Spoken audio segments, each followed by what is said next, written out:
if you resist now, the impact, the negative impact will be that much harder. Mm. Before you could resist, and it would continue. Now, if you resist, it gets harder and harder and harder to, because the constant up is higher, and that we can't go back down to where it is that you wish to remain. So each stage has an integration, a slight integration. Each stage raises you. You must let go. You can't stay here if you don't.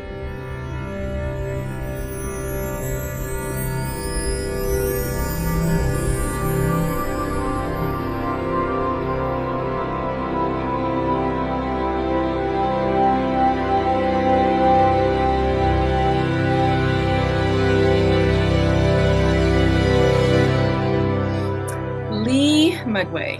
What a joy, what an honor, what a pleasure once again it is to speak with you, brother, and GPMS co-founder and guardian.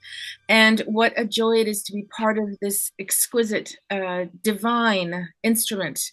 And today, as we chatted last time, we decided that we were just going to kind of go off script and see where the energies take us, and see how the overview of your worldview is part and parcel of the divine instrument of GPMS. We'll see how that all unfolds. How is that for you, Lee? I love it. Thank you so much, sister.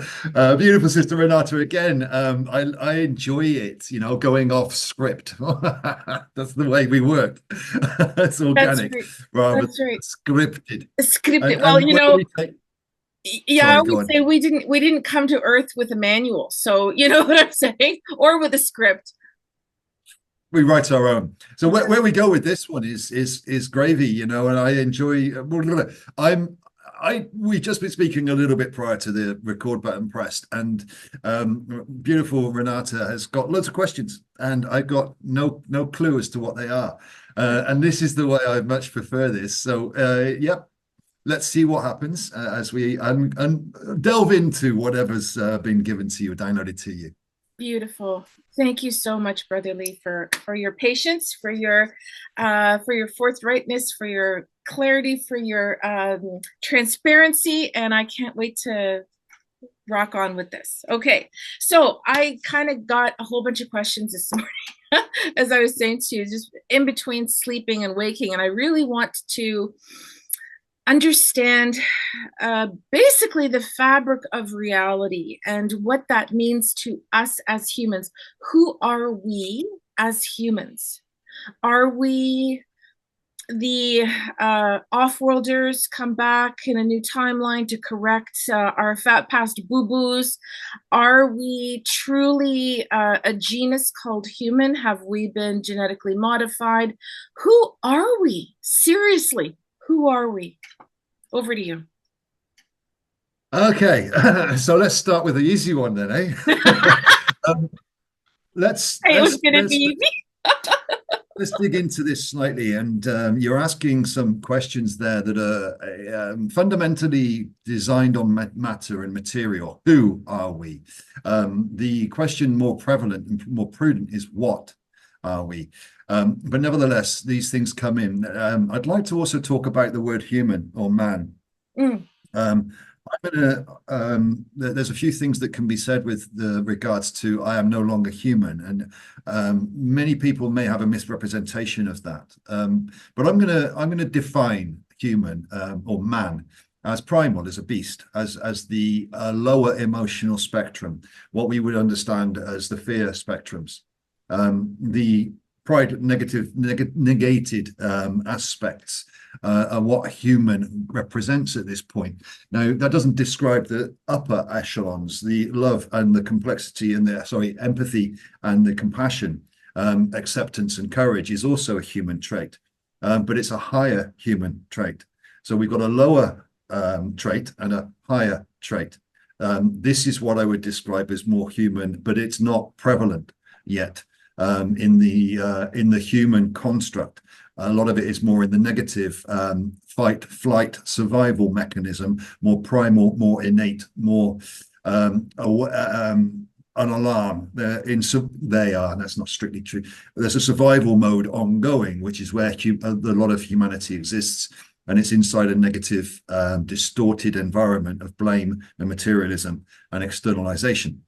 So, whilst we're talking about what our human aspects are, let's look at the energetic representation of who our human aspects are. Let's look at the energetic representation. Mm-hmm. We've got a reactive state. Or humanity has a reactive state, which is subconscious and run autonomously, generally, based on past experiences and stored within the field. We'll develop this as we go forward. Mm-hmm. But it's a reactive state of defense and survival. That's where many are sat right now, and they react to situations. The higher representation is a responsible state, a responding state, an overviewer, an observer, not a reactor. So we've got this lower, weaker version of the masculine and the feminine, and then we've got the higher aspects of the masculine and the feminine. So when I say that I am no longer human, I do not carry any of the reactor, the externally controlled state. It's all an internal, higher version of the older versions. So just to put that in quickly, there is a reactive state and there is a non-reactive virtuous state. One is less than virtuous and can be prescribed as that. Neither of these are right or wrong, but one is a non-virtuous or less than virtuous state, and the other one is honoring your virtue or your divinity. And that's where you grow up from. Mm-hmm. So what are we? Is aspects of creation, light, fractal representations of creation, experiencing creation. This is on a infinite scale. Each individual that has a soul is an aspect of the all, is one with the all at a certain point, but in their fractal representation inside creation, inside wherever it is they spend their conscious time, that's the representation of the all. So they represent the truer aspects of creation itself. When we look at what is the truer aspects of creation itself, we get into an area of philosophy which is not known. It's not known exactly what that is in this frequency. I'm not going to give you a definitive answer because we just don't know it. All we can do is allude to it. So that which creates the universes, that which creates matter, that which designates matter, God, is the how would I put it? The coda of the energy which represents itself in physical form. Mm. The representation then in the physical form is of God, but experiencing the physical. And then this can be an infinite form of the function of the creation. The creation is the function, what it does, and the form is what it looks like. And so you've got trillions or infinite amounts of aspects that are carrying a form, but the function is expansion. Mm. The function is experience. The function is growth. The function is unity. The function is continuous amplification of creation. We could look at it philosophically and say that since the energy of creation is infinite and there is no time there, there is no thing there, so there's no time, then time is irrelevant. Infinite creation, infinite energy of creation with no time means it didn't start and it doesn't finish. It always has been and always will be. So then we can look at, well, creation itself must have started somewhere. Well, it couldn't have done if time is irrelevant. So right. Creation always has been and always will be. There was no start, there is no finish. It always has been and always will be. And therefore, infinite creation exists.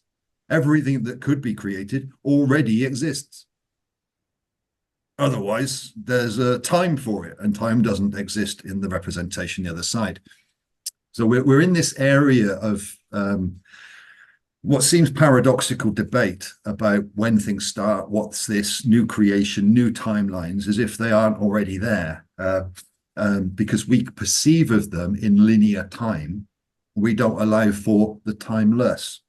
And inside the timeless, everything by definition already exists. But we believe it's new when it comes here, or it's a new thing, or these things are, yeah. But this is where the human logic limits the logic from the human that's in a lesser lack, that wants to understand, wants to fully comprehend, to feel comfortable, starts to limit what that can be, because it goes into the extremely grand, let's say. So there's limitation put in it by the mind of those trying to understand it, as opposed to the release into, I don't need to, I can accept it. And therefore I don't need to know exactly what it is, but I can imagine what it could be. And of course, let me just give one more thing. No, go ahead. I deserve it. I deserve it for asking that kind of a question. Again, I'm referencing the energy, not necessarily the question's point. Yeah, but exactly. Let's see whether this comes back to what the mind can conceive. See, conceptual thought, by definition, if you can conceive of it in this density, it's not the answer. If you can bring it into reality and go, well, this is what I can conceive of, the answers always lie in that which is inconceivable. The next truth is inconceivable when you're holding on to this truth. This must be the truth. But then, oh, now I realize it wasn't. It was something else. But it was always inconceivable. So that which we work towards, we could never conceive of when we think we already know it. So the mind has got this way of saying, well, that's all it can be, because that's what I can conceive. But then you can release that into, well, the answer must be in what I can't conceive. If I could conceive of everything, I wouldn't be here. I would be God there. If I had all of access to everything, then I wouldn't be here. So therefore, by definition, what I can think of is limited. I can release that into the unlimited. And this allows for everything to be questioned at its fundamental basis. Are you sure? And that brings it down to its core value. So I don't know if that answered your question, or alluded to it, or went around the bushes. Oh no, it's fine. We're just relevant. There's like 10 things that have sprung up from what you're speaking about, right? So this is how we roll. So with the question of human, I thank you for that, and it makes a lot of sense, of course. And it's a paradox, because it's an evolution through time, though we're timeless. So it's this constant re-evolution, I guess, is one way of kind of saying it. Number two, I understand that when the original, again, we're always talking these timelines, so I don't know if I'm making any sense whatsoever. However, I understand that at one point humans were called human because when they came to see us originally, we glowed. We had a hue about us, which is what they had to dumb down, which is the genetic engineering, et cetera, manipulation, domination, blah, blah, blah. Then I wanted to remark on the concept of the inconceivable, and maybe move on from there, and the non-reactive essence of the human, which is, I'm saying, I'm just, my conjecture is an aspect of the Christ consciousness, and that inconceivable aspect, if we can open ourselves up to it, I'm talking in like circles, but I know you're getting me. Is that based on faith, and is that the overcoming of resistance? Because resistance was one of the questions I wanted to talk about. Yeah. Let's talk about the inconceivable, the human. See, the human, the hue being the light, and the man, but let's just make it man. Even if you want to put womb man in as well, it doesn't matter. Let's just call it man. Now, there's a reactive primal predator, or survival mechanism inside man, an instinct, innate survival, and there's the loving, caring, compassionate, empathetic higher versions, the love, the pure versions, the higher. If we look at the fifth dimensional aspect, which many will be aware of, let's say, where this ascension is going from the third and the fourth dimensional, hell, into the heaven, the fifth, we could look at that barrier between the fourth and the fifth as self-accountability, self-responsibility, integrity, courage, So we could look at the fourth dimensional as pride and a drop into pride, and we can look at the fifth dimensional as courage and then a rise into love and compassion and empathy. So effectively, it's the same thing. What exists here is the primal version, the lesser, what some call human, and what exists here is man. Without that, the primal traits are still there. The energetic values that are around emotion, shame, blame, guilt, and these fear aspects, they're still known within the vessel. They're still, but they're not felt. There's no feeling to the emotion, and it has no impact. It has no storyline. It has no timeline inside I. It is just a gauge, a register of that which is what would be seen as almost like the non-virtuous actions. And then there's the virtuous actions. It's just the mirror opposite. So it doesn't have any impact. It's just a gauge of the experience or the energy around at the time. It gives you a comparison. And in the middle is your fifth dimensional aspect. So as we rise forward, everybody will move past this period of integrity, releasing their fears, their resistance, and going more into acceptance. Now, it's to what degree you go into acceptance that we're talking to here, but this is an upscaling then. As each layer of release of the fear mechanisms have been undertaken by many, so will their growth into trust and into faith. There still needs to be trust and faith here, but it amplifies as we go up. You grow more and more into this trust and faith, which would be very similar to one saying that they're embodying their divine authority, or they're embodying their higher aspects. They're enlightened. Enlightened, have more light. B, feel lighter, but also have more options, more perspective, more courage to delve into that which is unknown, delve into that which is inconceivable without fear of what it may show.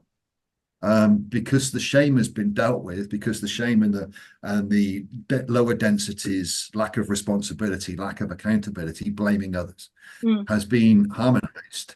When you see things that make you revisit yourself, there's no fear of shame. There's no fear of self-rejection. There's just assimilation, integration, and calibration. So we're watching this in real time. Now, I know the words I'm using are quite the same words that you were using, but I believe that you understand how those two align in kind of what you were saying. Now, I'd love for you to continue what you were saying because it'll make focus what I'm saying. So take what I've just said and give me the next exactly. Okay, well, so now we get all this human stuff, and how do you reconcile that with the timelessness that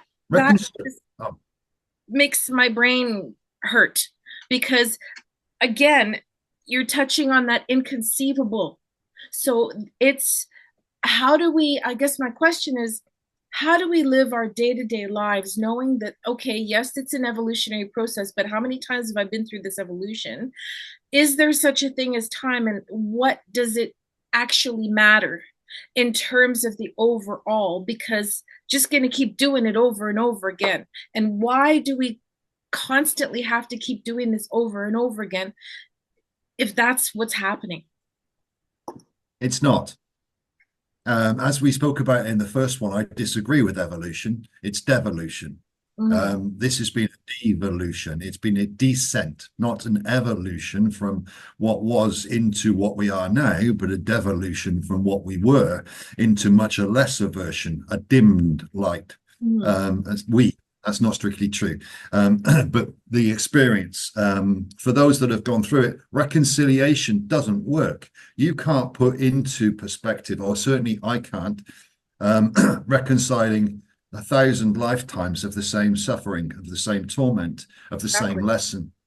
That doesn't make any sense. If you're putting it into an evolutionary soul progression, we needed to do this because that's what the soul, this is a school, this is what we've been. No, It makes no sense to reconcile that into your consciousness and say, I did it because it was required. The same lesson's never required 1,000 times. You only need to do it once, as long as you understand it and learn from it and change your actions. Once is enough. So this isn't that school. This is a hellscape where ones were imprisoned and went through a tumble dryer of the same cycle over and over and over again, whilst being told that it was for their own good. This was never agreed by the soul. There's been massive soul contract violation and universal law violation by those dark ones here that have been maintaining this repetitive loop. Exactly. This is not evolution. This is not soul journey creation. This is a inversion, a satanic inversion Right.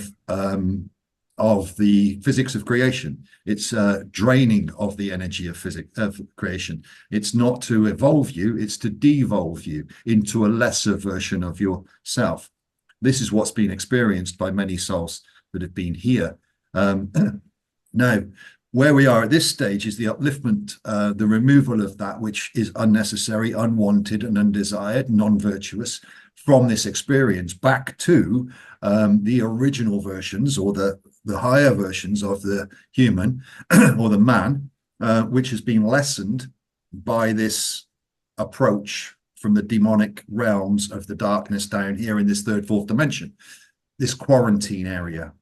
These souls did not choose to be here. I know this will go against many belief systems, so be it. There was a fall of frequency and souls were trapped in that fall of frequency or misplaced or whichever words you wish to use. And that's where they've been ever since with Gaia, the Mother Earth planet. And now she's going back up to where she was prior. So all that's happened in this drop and back up again will be released from historical and all existence because it doesn't need to be reconciled. It can't be reconciled. You can't make the illogical, the antichristos, into logic. It is inverted. It is upside down. We can't turn that round and create reason and justification for it. It needs to be removed and released and seen for what it is, inversion and unnecessary. So we are in this process right now of release of these false concepts into the inconceivable. What if it's not evolution? And what if it's devolution? And what if we never chose any of this? And what if it was all impacted upon us? That's inconceivable. Yeah, but I wonder if that's more likely to be the truth. I wonder if it's more likely that this was imposed upon souls to drain those souls of their life force for the dark ones to have fun with and abuse. And actually, this is divinity taking those which are light, taking those which are love back into the heaven on earth scenario. And the only ones that are refusing, or there's a lot of resistance to this process, is by the actual souls believing the dark lies, believing their own belief systems, which have been fed to them by these dark ones, which wish to keep people in the dark and wish them to remain their food supply and their source of fun. The same brothers and sisters who are higher divine beings choosing to deny that aspect because it's inconceivable. And what they can conceive of is their belief systems, which have been fed to them by these darker aspects. So the idea of evolution from my story, you know, everybody can take what they wish, is a complete inversion. This is a complete and utter inversion of that devolution. And the upgrade, the uplifting frequency now is a remembering. It's not new information that's coming in. It's a remembering of what already was. So as we move forward, we rise what seems to be up, but it's more that we are embodying more of the truth. And this way you let go of the lower versions because they're unnecessary. They become part of the background noise. They're certainly not the drivers anymore. They're unnecessary. They're registered, but they're okay. They're what they are. You know, there's in the deep bases there's distortion if you want, and in the higher purity there isn't. And as we embody more of that higher frequency, we have more options, more light, more divinity, more authority, more truth, more core, more more perfection through the imperfections that we witness. We move, what is it? Everything is perfect moving towards completion, or everything is perfection moving towards completion. So through the imperfections, we refine and then find the next imperfection and refine and then the next one. But all of this is in line with virtuous actions, and all of this incorporates the true divine nature to which all of the beautiful souls on this planet are, as much as they may deny it. Mm-hmm. So resistance is a funky one. It comes from denial, it comes from shame, it comes from pride, arrogance, resistance to that which can't be, the ego, the I am, which is working from a place of lack, wishes to be relevant, wishes to be right, wishes to prove others wrong, wishes to blame. This is resistance. This causes resistance to higher concepts, which may make one rethink their lower concepts. But because they're so stuck on them, they've created such a comfortable area there and so used to it. The higher ones can't be seen. They can't be understood by the ego. The lower mind, the weak masculine, the weak human version doesn't understand them and therefore rejects them out of hand to maintain its relevance, to maintain its existence. But the same weak aspect can be the strong aspect and release control. The same, it's, the holding on to what you think you are. You do it up here, but you hold on to what you know you are. It's not it all changes. But I don't want to let me shut up. Let me be quiet. No, it's okay. It's okay. No, there's just so much. So, yeah, it's again, we're moving into the realms of the inconceivable. I mean, how do we know who we are if we've been in a state of devolution then? So I wanted to move into the idea of the gifts that we have that are slowly coming back online, I guess, if we're going to follow your line of thinking, such as telepathy, bilocation, interdimensional travel, all of those things, a more collective approach to living, where the compassion rules. We're not so much fixated on the individual ego, the dualism, where we're more in in a construct where we know innately in our hearts that whatever we do to our brother or sister, we do to ourselves. And the concept of understanding as opposed to understanding, also language itself. How much does it impede our understanding, understanding? So all of those things, run with it. And how that applies to GPMS at this point. Go for it, Lee. I've forgotten your first bit. It's like a machine gun. The inconceivable part, like how we, like the all the different gifts that we have innately that are coming back online. Because you say we're growing. If we're into, like, if we're reversing the devolution, that means that what we had is coming back online, right? So let's take that first. Okay. Let's take that first.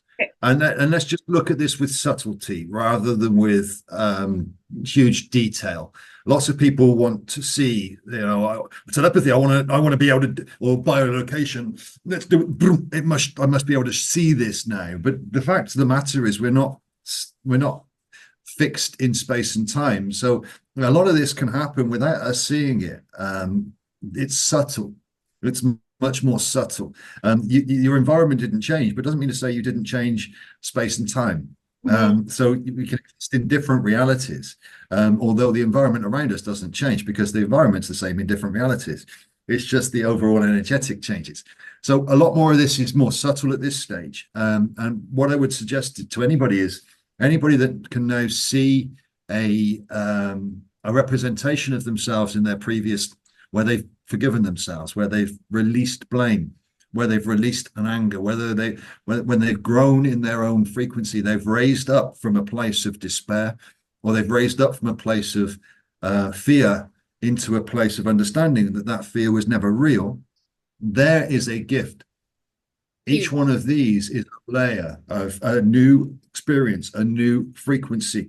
People fixated upon what toys I'm going to have and what we'll have. But that's later. This is about experiencing the subtlety and understanding that this is nuanced. It's not something you get given. There you go. You use that tool. No, it's something you grow into slowly, subtly. And over time, you may ask a question, what does telepathy mean? But by the time you actually understand a little bit more about telepathy, you realize you've been doing it for 6 months. You've already, is that what, well, I've been doing that. So the question is more important than the answer. You get the answer later, but it already represents itself in what you've been doing anyway. So a lot of this is to give an answer is to defeat the object of the nuance, to represent your uplift as baby steps, to see how you've walked your walk, how you found your path, and how each one of those is aligned to lift. And now each lift is giving you more sight, and more sight has given you more options, and more options has given you more release of control. You've gone more and more into the inconceivable, which caused you more and more fear earlier, but now you're moving towards it with more and more faith and more trust and more grace. You are walking with more grace, but you're looking for the gifts as if grace isn't a gift. The release of the fears isn't a gift. A lot of the things that get denied over here in the experience as we're moving through this aren't necessarily seen as gifts because you've already got them. But you've already got all of the gifts. You just remember them. So it's going to be the same with all of the rest. It's going to be a walk into whatever else it is that you truly are, and you represent by your frequency and your aspect. It will come back to you. It's inevitable. This is not something you need to seek or to understand. You already know it, understand, or even understand or overstand. You already overstand all of this because it's what you truly are. It's just the aspect here doesn't believe that because it's what you think you are. And again, this is the holding on to the higher. I am everything. That's right. I just don't remember it. So as we move forward, we remember. And it's like, well, that's new. No, it's not. It's old. It's very, very, very old. And you already overstand it. It is already you. It's not you here. So as we move forward again, a lot of subtlety involved in the energetics of progression with this, up until a time there may be a divine snap and a lot comes back. But that relatively isn't going to happen yet. To some, they may have had glimpses of it. They would have been given a glimpse, but it's not what they can utilize all the time because it would destabilize the whole lot. For instance, with Rick, he said about walking on water to father, and no, and a levitation. No, that can't happen yet because it would destabilize a lot more. Exactly. But of course, that's all, that's all usable, utilitarian, but not yet. So, yeah, I'd like to take it back into let's have a think about what it is that we're talking to here and missing subtleties, missing miracles, because we're looking for bigger ones. And therefore a lot's missed underneath. Keep going. That's part of that anyway. That's part of that question. Yes, and so I don't know if we're going to get back. Well, we'll eventually get back to the other part. But as you were speaking, I was wondering about. I've always had an innate approach ever since I was in my even late teens, because I was always a teacher of music or a musician, or now with the energy, with the bubble work that I do. I never look at somebody as less than perfect and complete. What they have are resistances, and what they have are elements of themselves that no longer serve them. And then the frequency of the bubble, the transmission, allows them to release those things over time.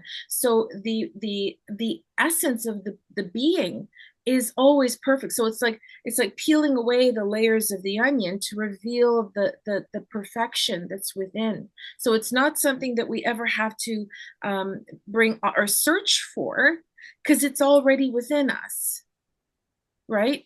Yeah. And I don't look at it necessarily as an onion anymore. I look at it as representation, fractal representations on layers. Again, onion's fine. It's the same thing. But at the core of the onion is the pure. So I tend to look at on an up. Exactly. I tend to look at on a line up. At the top is the pure, and this is a distortion. No, the other way around. Right. it's still this is what they truly are, what, not who, what, and this is what they think they are. Right. And if I don't represent their truth, if I don't represent my truth as the pure, the energy into them, that's prejudgment or a lessening of their true value. Yeah. So I agree with you totally. I just call it equality. I Right. see everybody as equal, and then they represent themselves. And from that representation, you can see, and I don't call it as restriction, I call it a limitation Mm. or a distortion. Hmm. So you can see the limitation within the presentation or the distortion within Or their resistance. presentation. Yeah. Resistance. Uh, Resistance, yes. And therefore, assist or guide by interjecting the solution energetically into what you would call their bubble, their field. And then over a period of time, they can integrate that, reconcile and integrate, or deny and continue in a loop. So we Exactly. interject a higher truth, which allows them to integrate that and calibrate that higher truth. They take that away with them in their field. If that is then not self-introduced or self-induced, they will go through another series of events where they get impacted by negativity and then receive the same information again, Hmm. and off they go again. Hmm. And then they come back, and this can continue for a Yep. number of times, Yep. or Yep. once. Yep. It depends on how quickly you can accept another's perspective and refine your own belief systems or your own thinking. But this is about core values. This is about what you are, not who you are, not who you believe yourself to be, but the truth that you are a divine being, and carrying that worth. You are worthy of that. Therefore, you are worthy to forgive yourself of everything that you thought you weren't. So Hmm. all of the Brilliant. previous experiences prior to your understanding that you are a divine being, you can forgive yourself because you're worthy of forgiveness because you are the forgiver. Hmm. You are the father, you are the mother, you are the forgiver, you are the ultimate redemption. But if you don't think that you're worthy, then you won't be able to forgive yourself for what you've done. And then this will represent it in the present, and destabilize or restrict your ability to forgive and to continue forward. So this is where we get these spirals. Wow. But the spirals are comedian. Um, they're in one's own experiences, they may find that the spirals may happen over a period of years and years and years, and nothing moves, or that was their old experience. But the spirals now are Archimedean. They're Archimedean in their screw shape. What they do is Archimedes, it's like it rises every time. So it goes up and then dips and goes up a bit higher Ah, and I see. dips a bit higher, goes up a bit higher and then dips a bit higher. So it's always moving upwards. So this bandwidth that we're in is on a constant increase. Hmm. So it's not a spiral in here that maintains its level. No, it's constantly raising, which means that if you resist now, the impact, the negative impact will be that much harder. Hmm. Um, Before you could resist, and it would continue, continue, continue, continue. Now, if you resist, it gets harder and harder and harder to, because the constant up is higher, and that we can't go back down to where it is that you wish to remain. So each stage has an integration, a slight integration. Each stage raises you. You must let go. You can't stay here if you don't.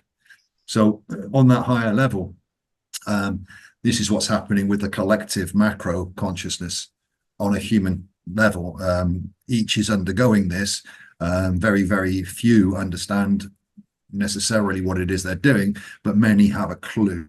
Many have Hmm. a concept. Hmm. And all of those stories are playing out inside timelines, inside belief systems.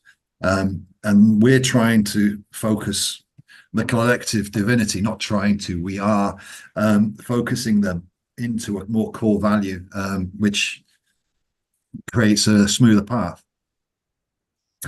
Yeah. Whoa. Yes. Well, I can. It's. I have so many things to say. Oh, there goes my earring. It decided it didn't want to be here. Okay, fine. Just stay there then. We are perfect in our imperfections, right, Lee? Yeah. There we go. Absolutely, I love it. If the earring doesn't want to I'm be just here, if the earring's bored, so be it.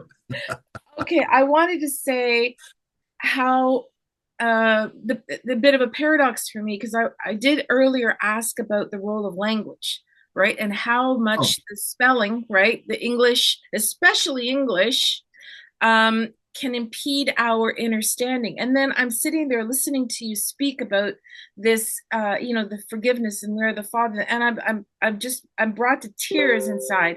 And so there's the paradox where the language can still be used to describe beautiful, beautiful concepts. However, there are entrapments within it. So I'm trying to assist myself and all of us who are listening.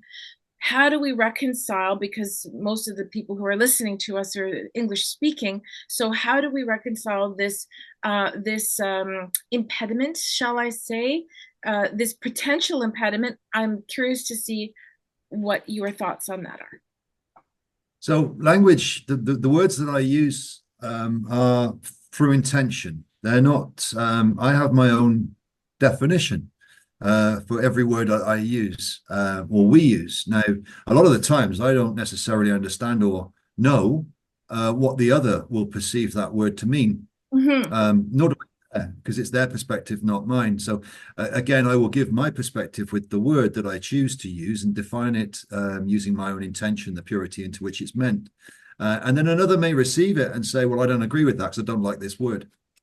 Okay, good. Let's have a chat about the word. Let's find a word we can use. So resistance, restrictions, limitations, whatever. Let's find a word we can use. Brilliant. Now we can create an agreement on what does the word mean. Rather than disagree with the whole thing because I don't like that word, we can now, oh, that's what it means. Now I see what you mean. So that common ground, but that comes from a question, which you said this, what did you mean? And that takes courage when one's mind is saying, I don't like it because they've just said that word and that word is incorrectly spelled, or I've got a different idea on it. Rather than jumping and reacting with that concept, just hold on, you said this word, and can you explain what you meant by it? And then we can agree. And that agreement is the key. So it's an agreement to what the words mean. Now, what you're talking to there is you can hear my orating of this in English language, but you know the intention behind it is to only use the language as a descriptor for a larger thing, which we can't really describe. We're just trying to paint a picture. So it's like colors on a paint, and each color is being used on a canvas, or musical notes in a score. Each word is being used as a color representation or a musical note on a score. It's not got a distorted meaning. It's just got an agreed understanding, a sound, a color, a reference. We're using them for reference points. The concepts that others come in is that the word is important. No, the intention is important. The overall picture is important. The word is a detail. It's a tiny little detail, and the devil is in the details. We are not devils. We are creators of the larger picture. The devil enjoys the detail because it finds semantics and argument and nitty gritty and micro bitty tit for tats. Well, you said this and I don't like that. But what about the bigger picture? So the bigger picture is always lost when we look into the detail. Now, asking a question about the detail to confirm the bigger picture, perfect. But negating the bigger picture because you don't like a detail, limited, restricted. We can come back to this for that if we wish. But GPMS for people being stuck on detail and not seeing the overview of heaven. I put in a thing, do you want heaven on earth? Well, not unless you can tell me about how it will look and exactly what will happen in every minute of my day. No, I don't. Yeah. No, so you want the detail, not Control. the overview. Control. The overview is frightening. The Mm-hmm. overview fills you full of terror and full of fear because now you're going to be lost in it. But you are the overview. The truth is you're limiting yourself to believing you're the detail, and that's where the devil, the wording, the devil is in the detail. That's where you feel safe and comfortable arguing, but not agreeing. And so let's discuss and debate meanings. Good. Let's discuss and debate whether that blue looks better than that blue, or whether that crotchet on that semi-breve or whatever it is on the musical score is as beautiful as this one. Yeah. But that doesn't defy the whole symphony. So the more that we can discuss the symphony, the more that we can keep the symphonics open, and the less the detail, the better. And just use the words as pictures. But people get stuck in this area. So hopefully that got somewhere near to answering about what the words mean. They are meaningless. We create the meaning for them. No, yeah, totally. But this again, this was something that was this is another layer of the imposition placed on humanity with this, because it is a spell casting, which is it's just been another layer of the, contempt for humanity that was displayed as far as I can see. Now, you mentioned Before we continue, I'd just like to give a backing for go that, ahead. because Go on the ahead. other